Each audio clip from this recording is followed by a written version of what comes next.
porque el fundador de la Fundación Democracia Viva, Daniel Andrade, rompió el silencio a fines de la semana pasada y se refirió a las acusaciones en su contra por su gestión en el llamado caso Convenios. Aseguró que no se ha robado ni un solo peso. Vamos a profundizar en este tema. Nos encontramos para esto con Daniel Núñez, senador del Partido Comunista. Muchísimas gracias, senador, por estar con nosotros y bienvenido. Buenos días. Buenos días, Carla. Un gusto saludarte acá en Canal 24 Horas. ¿Qué piensa usted de las palabras de Andrade, que es el gran protagonista de este llamado caso cero, ¿no? El de Democracia Viva, que ha abierto además una serie de investigaciones?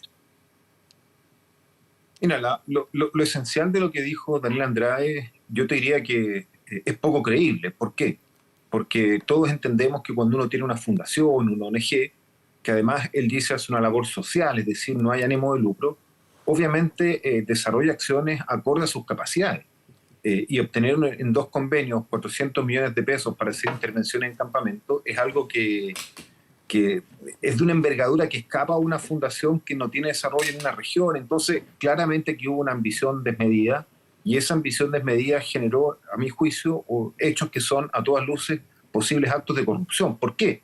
Porque Daniel Andrade se defiende diciendo toda la plata se gastó en el proyecto. Bueno, eso tiene que terminar la justicia. Yo, en ese sentido, creo que es muy importante que se investigue. Pero aún así, aunque todos esos recursos que obtuvo Democracia Viva se hubiesen gastado en el proyecto y en pagar a funcionarios, de todas maneras, él obtuvo un beneficio que fue postular un proyecto multimillonario por un contacto político, no por su expertise, no por un proceso transparente. Y eso en sí también es un acto de corrupción. Por lo tanto, acá claramente hay prácticas que deben ser desalojadas de la administración pública, las haya hecho Sebastián Piñera en su gobierno pasado, las haga funcionarios del gobierno actual o del gobierno futuro. O sea, nosotros tenemos que ocupar de manera transparente los recursos públicos y evidentemente, aparte del buen uso de los mismos, ellos tienen que ser asignados con criterios de transparencia, de probidad, y eso no se cumplió en el caso de la Fundación Democracia Viva. Eso es un hecho objetivo, real, y yo creo que desde ese punto de vista es la base primera para hacer todos los cuestionamientos que se le han hecho a Democracia Viva. Ya, ahora, Andrade dice que fue el gobierno el que lo contactó a él, que lo llamaron como parte de un llamado que se hizo también a otra fundación. En este caso habría sido el ex seremi Antofagasta Contreras, ¿no? De apellido Contreras, Carlos Contreras. ¿Eso es creíble? ¿Es plausible? ¿Usted cree que Daniel Andrade miente? Porque lo que dice él es que incluso él habría dicho que esta fundación no tenía la expertise y que el propio seremi le habría dicho que, bueno, que eso no importaba, porque en general lo que hacían las fundaciones era tercerizar o externalizar y contratar constructoras para ejecutar los proyectos. Bueno, lo que yo leí del ex seremi de la región de Antofagasta es que dice que efectivamente él contactó diversas fundaciones porque las que estaban trabajando con la seremía de vivienda en la región de Antofagasta no hacían bien su labor. Sí, en eso están ambos de acuerdo, parece, ¿no?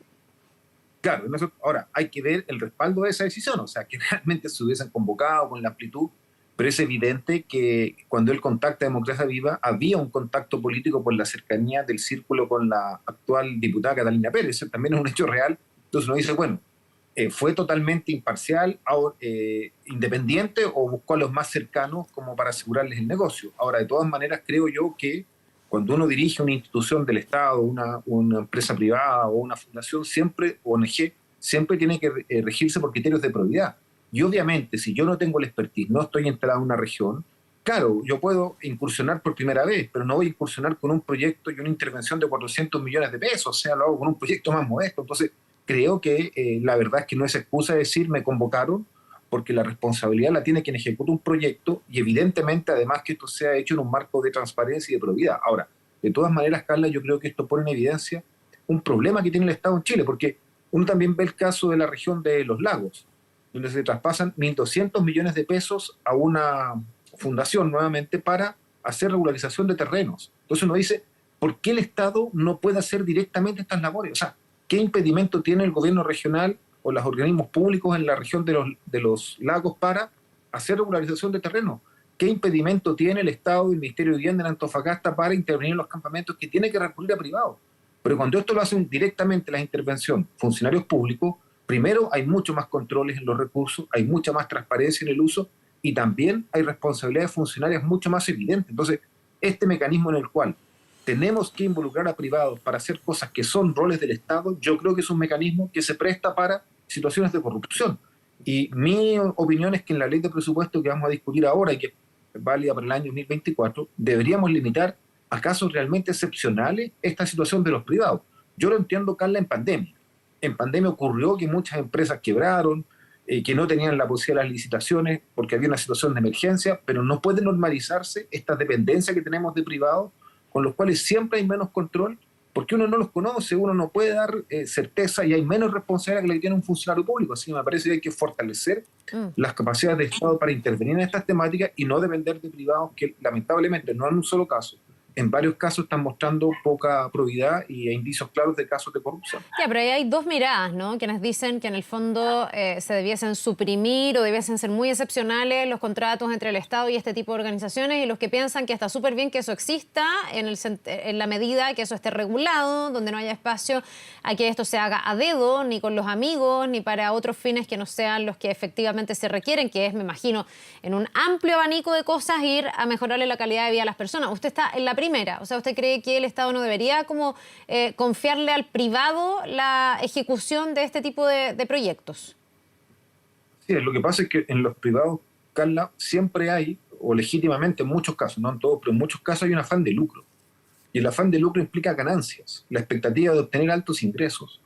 Y cuando lo hace el Estado directamente, el Estado tiene un solo fin: contribuir a solucionar un problema determinado, en muchos casos social, que atañe a la población. Ahora, por supuesto que hay excepciones. Yo no quiero en esto poner a todas las fundaciones privadas en el mismo saco. Claro, pueden haber excepciones, no sé, yo encuentro la labor de lo que conozco, por ejemplo, voy a dar un ejemplo al azar, el Hogar de Cristo, muy loable, y yo que sepa, aunque siempre pueden haber manzanas podridas en una institución, no hay casos de corrupción bullados, pero el confiar en extremis a privados de los cuales yo no sé su currículum, de los cuales yo no tengo tampoco responsabilidades individuales, siempre es algo que creo yo se presta para situaciones irregulares. A mí me parece que en Chile requerimos fortalecer el rol del Estado para atender tanto los problemas de seguridad ciudadana como también los problemas sociales que gobiernan a la población. Y creo que esta práctica de traspasarle montos multimillonarios, porque fíjate lo de los lagos, sí, yo creo que esto habla por sí solo, 1.200 millones de pesos, o sea, es 3 democracias vivas.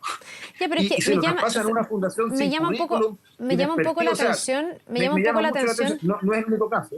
Sí, no, pero me llama un poco la atención la figura que usted plantea. ¿En qué sentido? En que evidentemente, claro, puede haber privados que tienen un fin de lucrar y que puede haber ahí cierta tierra fértil para que se hagan negocios que no estén dentro de lo permitido, pero aquí ha habido, en el fondo, en estos casos, también un rol del Estado, entendiendo al Estado como quienes representan ese Estado, que son autoridades. Si no, el caso de corrupción, de conflicto de interés no se daría, ¿no? De hecho, aquí estamos hablando de un triángulo que se da entre una persona que ocupa una Seremi de gobierno, en este caso la de vivienda en Antofagasta, un privado que sería Democracia Viva y cuyo nexo es una parlamentaria que finalmente es un representante del Estado, ¿o no? Como que me hace un poco de ruido esta figura de que los privados serían los corruptos y el Estado no. En este caso como que se traslapan o se encuentran ambas posiciones, ¿o no? Bueno, pero a ver, seamos claros, Carla, Daniel Andrade actúa como un privado. Ya, pero con una contraparte que es el Estado, ¿o no? Si no, esto no sería el escándalo que está haciendo para el gobierno, ni para el Estado, ni para el Ministerio de Vivienda y un largo etcétera. No estoy con esto defendiendo y diciendo que no puede darse lo que usted dice. Solo me hace ruido la figura de que el Estado pueda ser tan, en el fondo, pasivo en estos temas y que los activamente corruptos pudieran ser más los privados. Aquí, en el fondo, se encontraron ambos actores, ¿no? O sea, por supuesto, aquí se encontraron ambos actores y la pregunta de fondo es ¿cuál es la solución que nosotros le ofrecemos al país para que esto nunca más vuelva a suceder? Y yo creo que es fundamental tener controles más exigentes, tener criterios de probidad, buscar mecanismos que no permitan traspasos. Para mí ahí hay una situación muy irregular, traspasos de montos de esta envergadura de dineros sin controles a instituciones privadas. Porque la corporación Kimun, que está hoy día ahí en cuestionamiento en la 10ª región, a los lagos, Democracia Viva en Antofagasta y otras más que han ocurrido en distintas regiones de Chile, son entidades privadas a las cuales no se le traspasa un proyecto por 5, por 10, por 20 millones, se le traspasan montos que son todos sobre 200, 300 y, como decía, incluso mil millones de pesos. Entonces, yo creo que el Estado no puede entregarle a instituciones privadas montos de esta envergadura sin los controles adecuados. Y además creo que el Estado tiene que fortalecer sus capacidades, porque yo creo que hay privados que no tienen los expertices. ¿Por qué va a tener Democracia Viva más expertise u otra fundación privada que el Estado para intervenir en los campamentos? Si los funcionarios públicos tienen mucha más experiencia, saben mucho más de probidad que un privado. Entonces yo confío más en la acción de los funcionarios públicos para dar resolver problemas sociales porque por algo construimos el Estado entre todos que privado. Ahora, eso para mí es algo esencial y yo creo que esto está muy vinculado a la esencia del conflicto que hoy día estamos viviendo y desde ese punto de vista creo que es fundamental reforzar el papel del Estado para atender estas situaciones sociales en las cuales hoy día el Estado se desliga de su responsabilidad, se la entrega a privado y creo que eso no está funcionando bien. Ya, ahora usted pone el tema de la expertise sobre la mesa y la información al menos que se manejaba la semana pasada era que justamente en la discusión del presupuesto 2023 se bajó o se sacó el tema de la expertise dentro de los requisitos para poder entregar estos dineros. Se apunta ahí directamente a la DIPRES. ¿No falla ahí el Estado entonces cuando en el fondo no le exige a una fundación que tenga que tener cierto grado de expertise? El propio Andrade se lava las manos y dice, bueno, yo dije que no teníamos la experiencia y desde en este caso el Ceremi de Antofagasta me dijeron no importa, contrata a una constructora. Y básicamente fueron en el fondo a este convenio y a este negocio. ¿No falla ahí el Estado al no exigir que tengan la experiencia suficiente en las organizaciones a las que se le está pasando el dinero? Yo creo que sí, yo creo que falla el Estado. Claramente esto es un mecanismo que los controles no son los apropiados y este mecanismo se empezó a ocupar en la ley de presupuesto en el periodo de Sebastián Piñera, su segundo gobierno, cuando estábamos en la pandemia. Ahí hubo este problema de que había que actuar más rápido, de que no habían licitaciones con todo el rigor que se quería. Yo incluso recuerdo cuando el exministro Briones nos pidió usar en mucha mayor envergadura el trato directo y el contralor Jorge Bermúdez, que yo creo que ha hecho una excelente labor, dijo que a él le parecía que el trato directo, que es otra situación distinta, pero que también ha ocurrido, se puede prestar para situaciones de arbitrariedad y pidió que el Estado privilegiara las licitaciones y no el trato directo. ¿Y por qué el gobierno no corrigió eso entonces, el gobierno de turno? Y al revés, porque en la discusión del 2020, para el presupuesto 2023 se mantuvo esta idea de, ni siquiera se mantuvo, además se sumó a los convenios directos el no pedir que haya una expertise en la materia. O sea, te insisto, el mecanismo de traspaso a entidades privadas y a glosa presupuestaria, que es lo que relaja los controles, porque eso conceptualmente relaja los controles, se instaló en el gobierno de Sebastián Piñera. Sí, pero hasta ahí yo entiendo, senador, usted corríjame, pero hasta ahí yo entiendo claro, que se pedía cierto nivel de expertise y que en la discusión 2023 se sacó ese requisito, por así decirlo. Por algo se ha apuntado también a la DIPRES actual. Sí, pero quiero terminar de hablar, si me permite. Entonces, eso que se hizo en el gobierno de Sebastián Piñera, el gobierno del presidente Gabriel Boric cometimos un error que fue continuar con ese mecanismo. Ya. Ahora, que se haya sacado el expertise es algo que yo por lo menos todavía no he terminado de analizar. Yo escuché las declaraciones del ministro Mario Marcel sobre el tema presupuestario, el rol de la directora de presupuesto, también la declaración que hizo el ministro Montes, y lo que ambos señalan es que este Consejo de Auditoría fue el que pidió menos información y que eso no habría tenido impacto en que no se pudiera detectar estos traspasos. Pero a mí no me consta que nosotros en la votación de presupuesto hayamos establecido que se le pidan menos requisitos. Yo asumo que votamos lo mismo que venía del gobierno pasado y ese fue el error de no haberlo revisado con más prolijidad. Ahora, de todas maneras, Carla, yo creo que acá el problema no lo tenemos solo en la administración del Estado central. Yo creo que nosotros también tenemos que ver cómo en este proceso nuevo que está cursando en Chile, que es un proceso bueno para el país, porque yo apoyo la descentralización, yo apoyo que tengamos gobernadores y gobernadoras electas por voto popular en las regiones, que es algo que las regiones necesitamos. Pero, ¿qué está ocurriendo? Que hoy día los equipos y los gobiernos regionales toman decisiones que son mucho más eficaces, mucho más reales en montos de dinero que son muy grandes. Entonces, si antes teníamos los controles puestos en los niveles de los ministerios, hoy día vamos a tener que generar una capacidad de auditoría y de control en los gobiernos regionales, porque van a haber decisiones que permanentemente son de gastos de recursos que ya no dependen del gobierno central, no dependen de un ministerio, van a depender del gobierno regional. Y ahí yo creo que también estamos teniendo un problema. Pasó en Arica con unos traspasos de unas fundaciones que tampoco son todo lo correcto, en mi opinión, que se puede ver. Y yo creo que ahí tenemos un cuello de botella. Veía la polémica en la octava región, ahora un equipo completo del gobernador regional de la octava región renunciado. O sea, la descentralización va a tener que ir acompañada, así como le transferimos competencias, recursos, también con exigencias de fiscalización mucho más estrictas en los gobiernos regionales para evitar que este proceso de toma de decisión a nivel local quede sin controles, sin fiscalización, y por ahí se produzcan nuevas situaciones que después estemos lamentando. Senador, respecto de los coletazos que todo esto ha generado, pongo solo 2 sobre la mesa, pero hay un montón de proyectos bien necesarios, pero 2 que son emblemáticos. El pacto fiscal que está proponiendo el gobierno y la reforma a las pensiones, que además es un proyecto que era para antes de ayer, digamos, y donde todavía no se ha logrado un acuerdo. ¿Cómo el gobierno va a retomar el control de la agenda teniendo y manteniendo en su cargo al ministro Jackson con una oposición que yo ya perdí la cuenta cuántas veces ha dicho que debe salir de su cargo, y con un partido como la UDI que se ha endurecido al punto de decir que mientras esté Giorgio Jackson en su cargo no va a hablar con el gobierno de estas materias ni de otras, digamos? ¿Cómo el gobierno va a tener control de la agenda? Porque aquí el gobierno tiene un pie forzado, que es que sí necesita la oposición para que todas estas cosas puedan prosperar y llegar a buenos acuerdos, me imagino. Claro, lo que pasa es que tú das cuenta bien de la actitud de la UDI, y yo leí hoy día en la mañana las declaraciones del jefe de bancada, Guillermo Ramírez, que decía, mire, incluso podrían el gobierno sacar al ministro Jackson, y eso no quiere decir que nosotros aprobemos las reformas, porque no basta eso. Entonces, acá el tema no es si sale Giorgio Jackson, si sale el día de mañana Carlos Montes, que yo creo que están haciendo su pega. El punto es que la oposición, digamos, se dejó cautivar por esta tendencia que hay de ir hacia la extrema derecha. Entonces, la UDI está compitiendo ¿con quién? Con el Partido Republicano. Y por eso es que tiene esta actitud tan dura con el gobierno, y aunque salga Giorgio Jackson del Ministerio de Desarrollo Social, van a seguir siendo muy, muy duros con el gobierno y sin ninguna posibilidad de diálogo. Eso es lo que nosotros vemos. Ahora, ¿qué es lo que tiene que hacer el gobierno por su parte? El gobierno no puede paralizarse ni movilizarse.